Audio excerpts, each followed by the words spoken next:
Ben, je voulais une collection très dynamique parce qu'il y a à la fois, il y a déjà à la base cette idée de l'homme qui quitte Paris, qui quitte la vie citadine et qui s'évade vers le bord de mer, le countryside.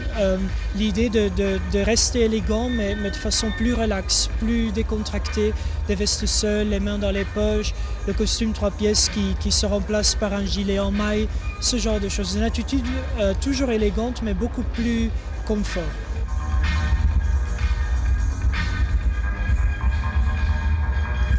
Il y a dans tout ça une influence de Monsieur Dior lui-même, qui déjà par la lettre écrite à la main, qui se retrouve sur des chemises, sur des cravates, des accessoires, une lettre dans laquelle il parle de l'importance de la tradition. Et puis il y a cette habitude qu'il avait lui-même de quitter Paris, de se ressourcer auprès d'amis artistes.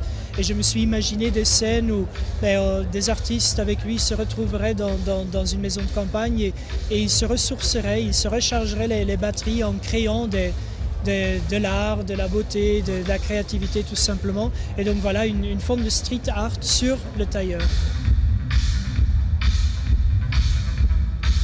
Le plus difficile dans la mode, ce n'est pas de faire des choses extrêmes qui ont l'air d'un cours final d'une école de mode, mais de faire évoluer les classiques pour qu'ils ne deviennent pas ringards. Parce que le mot classique est toujours suivi, au bout de certaines années, d'un truc ringard. Donc, pour faire évoluer dans l'esprit de la modernité un style classique, c'est plus difficile. Je trouve qu'ils réussissent ça très bien. D'après, je l'ai sur le dos.